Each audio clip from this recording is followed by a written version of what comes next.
time of the set in the 70s, when a lot of people were seeking for spiritual meaning in their lives that maybe were kind of new to it. So one of our members felt that what we were doing was we were seeking a path, and so that was what we called ourselves, the Seekers.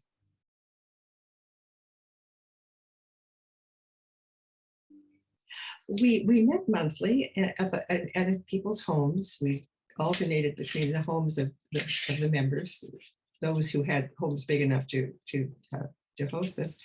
And each month, a different member would serve as the leader of the group. And we would, so the format we had a loose format, but the main responsibility fell on the person who was leading to bring up a topic of exploration, maybe a reading, perhaps show a video, perhaps a tape of some kind, and perhaps a certain type of prayer, perhaps a certain sort of spiritual experience, whether it might be Tibetan singing bells or whatever.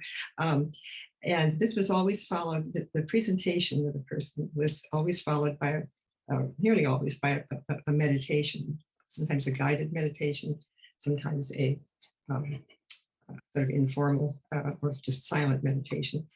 And when we often, depending on the person who was leading that day, we often would have an actual liturgy.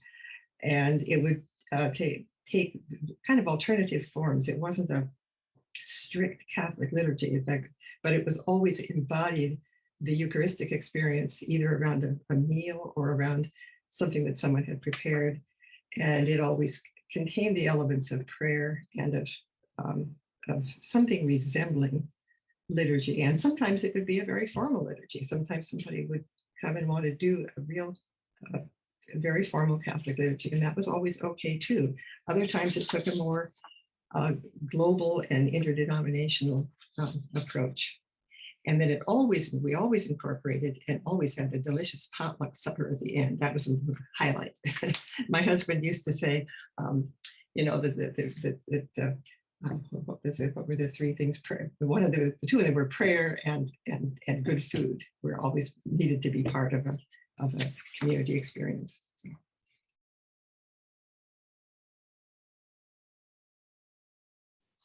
Well, Hank and I were both adult converts, and Hank, this is my husband, Henry Clarence, and he was a convert, and then he became an ordained Benedictine priest, and but he had some issues with the church, and when he left the church and he met me, and then we got married. Of course, we couldn't. He was alienated from his order, his religious order, of course, and I was, and then I became alienated from the parish that I'd been attending. We had met there actually at a Mardi Gras party. It's kind of a funny story, so once we were married, we felt, because it felt like the church, that our traditional church didn't accept us, we began exploring other avenues. We began looking at other churches, other groups, and nothing quite clicked.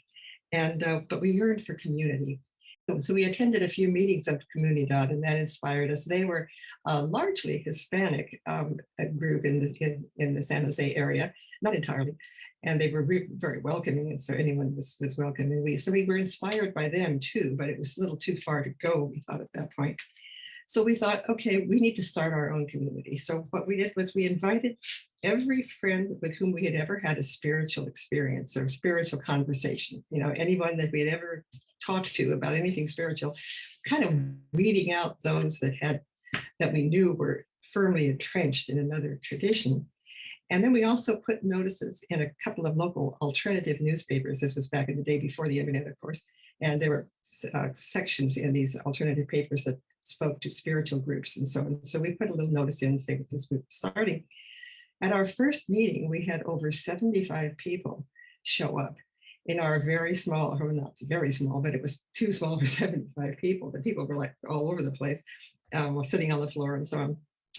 And Jerry and Marita came, the Grudzins came up from San Jose to kind of help us get started.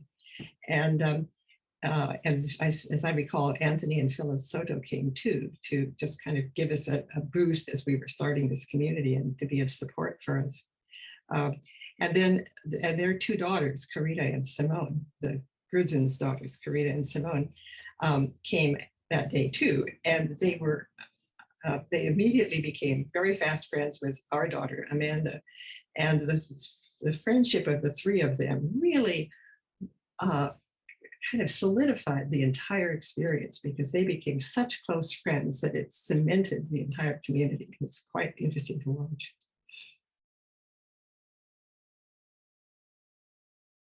Quite a few of those people, those 75 people, they never came back for whatever reason. A lot of them were looking at that time for a spiritual leader to follow. They kind of were hoping that one of us would come forth as a sort of a guru.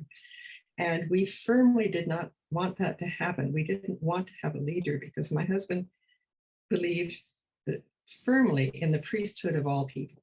And that was one of the things that had driven him away from the church, was the lack of ability to accept the unordained, and especially women, into anything involving responsibility. So he didn't want to lead every time, and neither did Jerry, nor Marita, or Philip, or Anthony. We all wanted we wanted a sense of community. It was very important to us that the priesthood of all people, that everyone be equal in our group.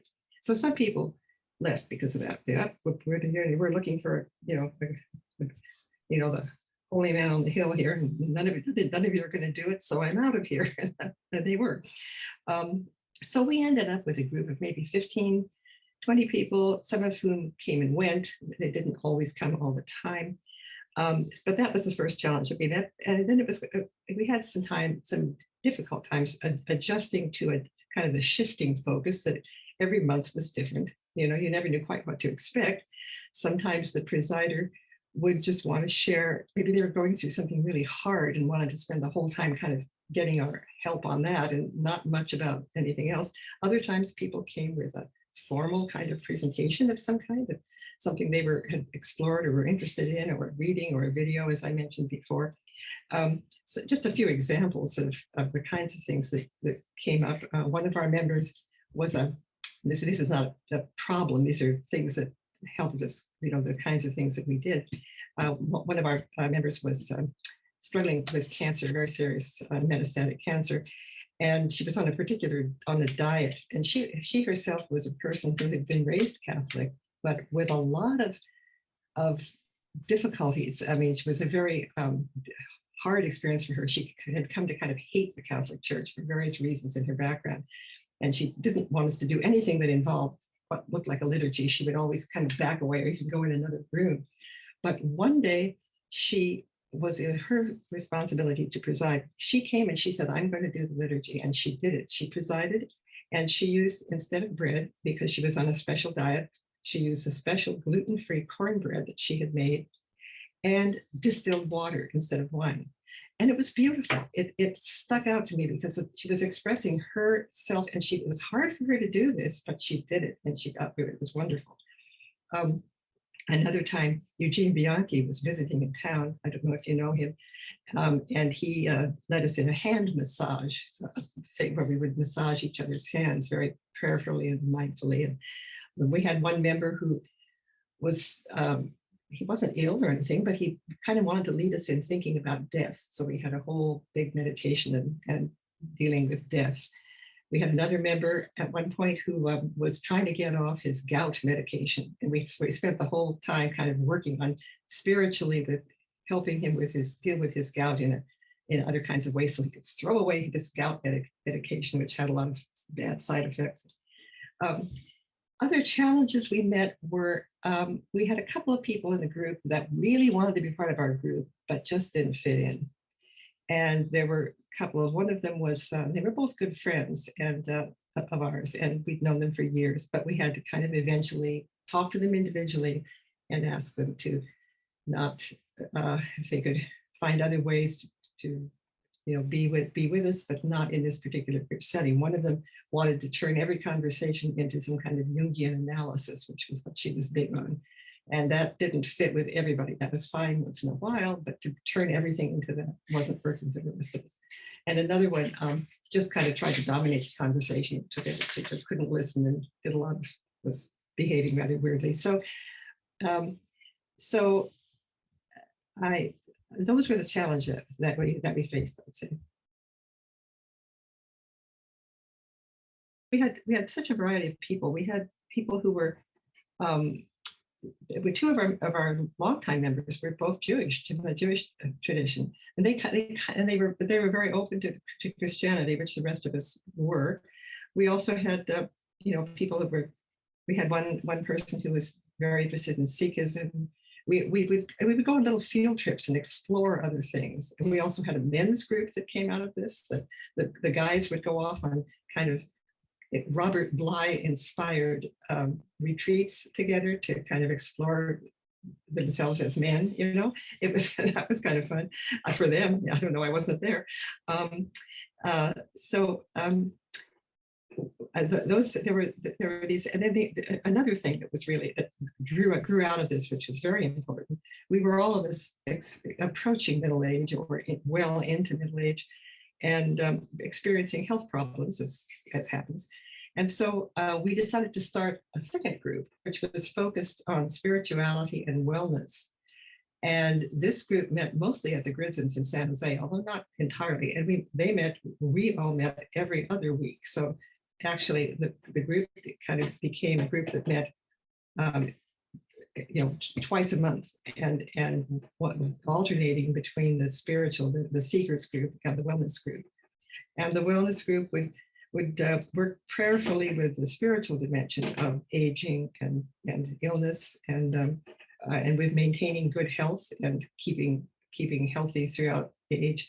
A lot of that, I think, I thank Marita Gridson for much of the development of that second community, or same community, but second gathering, because she was, of course, worked at Stanford in a capacity of working with spirituality and aging in particular, and was an expert in gerontology. And so with her, not that she led every group, but that her spirit came through in all of it, because she was so deeply engrossed in the study of those kinds of things. And then the other thing that helped our community thrive, of course, as I said before, was the children. And it wasn't just our three girls. It was so very often some other people would come, would bring their children, and they all had a very strong sense of community. When we would go to FCM, we always went during those years to the FCM, in the annual meetings of FCM, and the kids in that community, several of them, I mean, there were probably 10, 15, 20 kids at all the meetings, and they developed over the years a real sense of community of their own. And that helped us thrive, because we had the strength of the children. I remember there would be times when, Hank and I would be, oh, we're tired. Do we really want to drive to San Jose? And Amanda would be, yes, we have to go to San Jose. We have to see Karina and Simone. Yes, we have to. And so they'd drag us out of that lethargy and be, yeah, okay, we'll go. And the reverse was true. Apparently, Karina and Simone said the same thing to their parents. So I think that was we're not meeting anymore because people moved. Well, for one thing, we were kind of back and forth between San Jose and Berkeley. And when we were living in Berkeley, when my husband and I were living in Berkeley, the commute became just too much. Once Silicon Valley started up, the traffic increased like tenfold.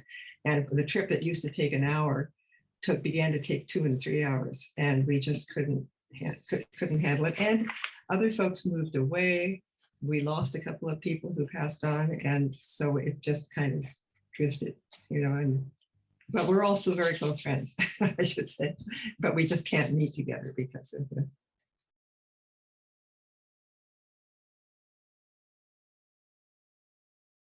Ours was not typical, and it was also not typical of this era we're in now, I don't think. Our community grew out, of course, of I'm sure you know, that SPFM was Society of Priests for Free Ministry, and initially FCM were formed by priests and nuns who were leaving the Catholic Church to marry. So it was a very different kind of group. That was the origins of, as I understand it, of FCM. And the focus on that time was on forming alternative communities, because the people who had left to marry were in the same situation that Hank and I were in, of feeling alienated now from the Catholic Church, not being welcome there, wanting to have a spiritual life and not knowing where to go. So, and in many cases, like in the case of the Sotos, Anthony and Phyllis Soto, when they married, and they had to leave, their parishioners followed them, and that was the basis of Comunidad. That the parishioners loved Anthony as a priest so much that they didn't want to lose him just because he got married, and they didn't care if he was married. So they, in fact, they liked, I mean, Phyllis had been part of their community. So they just followed him. They decided, we're going to form a community around with him. That's what we're going to do. And so that was the spirit in which our Seekers group started in the 70s, mostly just fostering a deep loving connections within the community. And a sense of family, so that the group becomes like a family.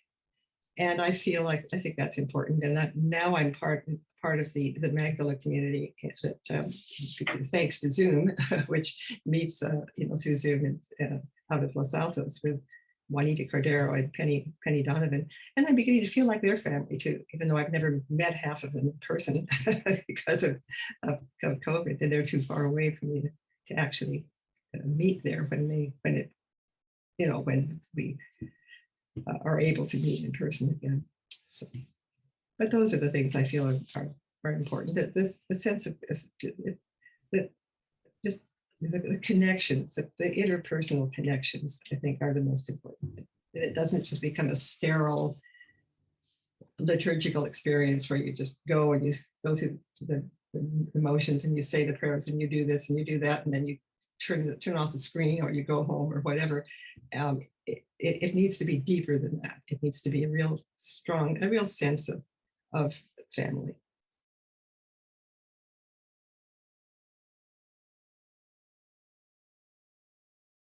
The Lighthouse. And the reason the name was chosen is our founder had been doing a series of interviews, seeking through her network to find out creative ways that people were sharing their Christ light or their light in the world in general. And so she was doing these podcasts, and I'll get into that later about how the community came about, but she was very focused and felt very drawn to just knowing more about people's light and how they felt called to share their light in the world. So that's how the name came about. Like if you think of a lighthouse, and our website does not match the name. Our website is called a contemplativelight.com.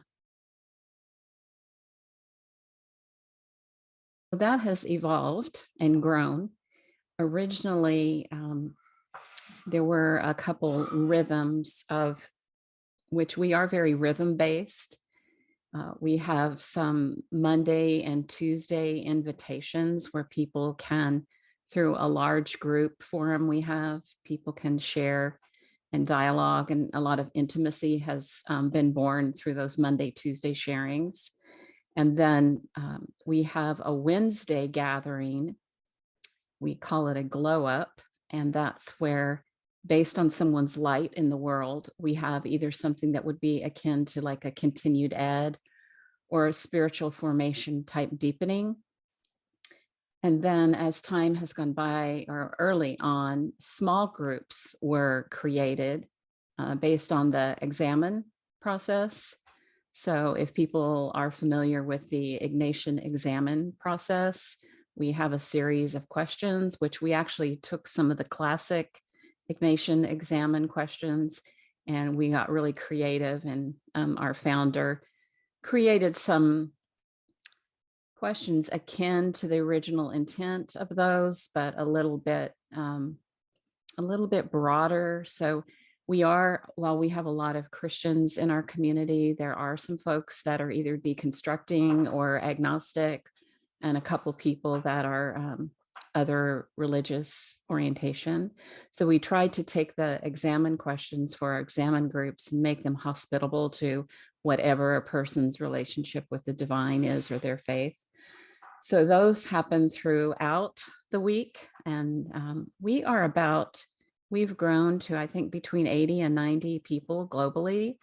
And so those small examine groups tend to have maybe around 9 or less people in them. So I think we have maybe 7 examine groups currently. We try to keep them intimate and not too big.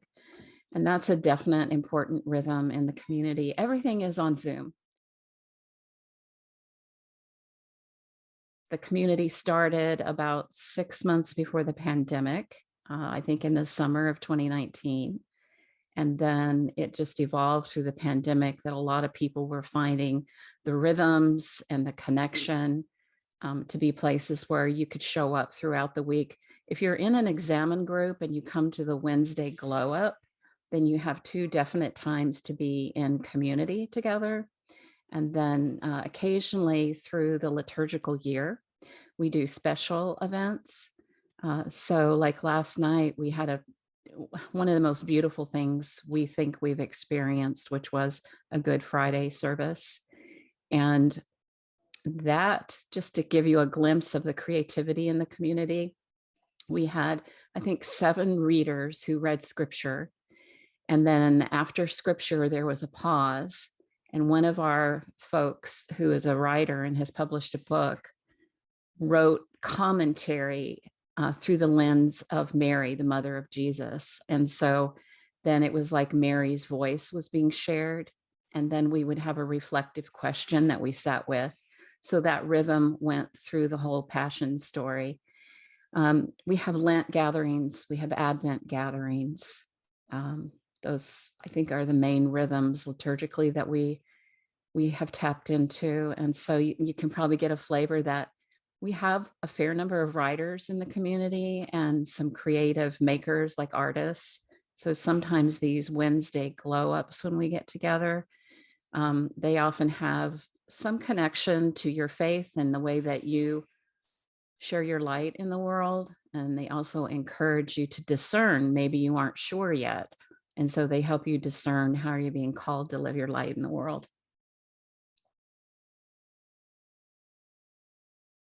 So I'm speaking for our founder.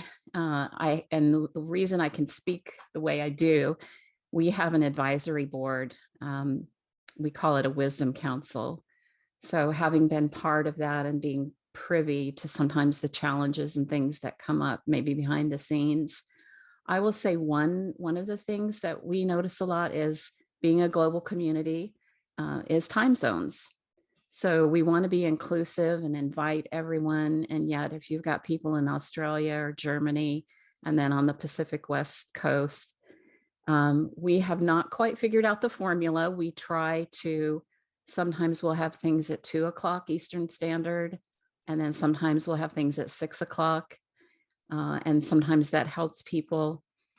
We also record if there's things that don't have too much intimate sharing, then we'll record things so that people can watch them in a different time zone. But I think that's been one of our biggest hurdles. You have a variety of personalities and beliefs and thoughts. There can be bumps sometimes in relationships. And we began to think about that about a year ago because it became something we noticed. Sometimes we don't mean to get into a triangle, but it happens. And with the best of intentions, whether it's in an examine group or if the threads where people are talking. And so as we noticed and learned from a couple things, we developed a posture. We call it soft ground. And so it's a type of problem solving or mediation or healing methodology that we have, like a several page document that people can go to, and they can decide if they want help working something out with someone or if they want to do it on their own. We spent a lot of time creating that document. It has breathing techniques in it. If you have a panic attack from something, all the way just down to some basics around forgiveness. So we feel like that's pretty unique, that a lot of even churches or other small groups could benefit from having something like what we've created. And so I think that that would be another challenge I would name, is just, the natural osmosis that happens in communities of bumps, and making sure that we can walk each other through them and stay in community and not have people leave over something that's happened. We actually at our website have a diversity statement, an equality statement that we took time to pray over and create. And we still know that we have a lot of room to go with that. We are definitely, the first thing that comes to mind is we're intergenerational. So we have young women, probably in their middle 20s, all the way to, I think one of our members might be 80. So we intergenerational, we have that covered. Socioeconomic, I would say we have a fair number of women that are working still, that are moms. And then we have, I don't know the percentage, but we have some strong representation of women that are 55 and older, who some of them are semi-retired, or they're working on vocational paths that are different than they did in their early part of life. And then a few people that are fully retired. Diversity wise, I will say, because we do identify as women, we are very hospitable and open to anyone who identifies as a woman. And we have a couple representations in that area. And then I think where we're still seeking to grow, where we really long to grow, though, is racial diversity. Thing that has really helped us thrive and grow is just, we have strong values around kindness and respect towards one another. So like in these conversation threads that I've talked about, in over 2 years, I've only seen one time where some digressing happened. And it was actually one of the early examples where we realized we might want to work on this concept of the soft ground. We did what you see out in mainstream social media. It doesn't happen in our community. And I think it's because the kindness and the respect, and that we're all for each other. There isn't a competitive spirit. We're all there to, back to that basic thing about knowing what your calling is with your light, and how to live it in the world.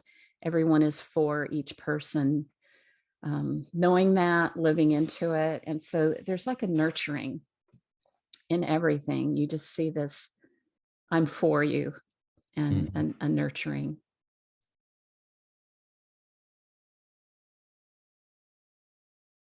I think that because I was early into the community and what I have observed, this concept of a wisdom council, of having some advisors that are deeply involved in the community, but also sit on the council, really helps the founder and her partner make important discernments on if we learn something is working well, or if we try something that didn't work so well. And because we're praying women, we're discerning women.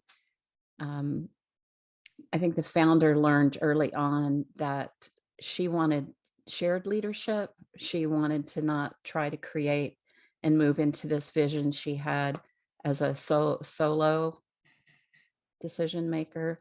And I think we've seen that's been important to have that wisdom council.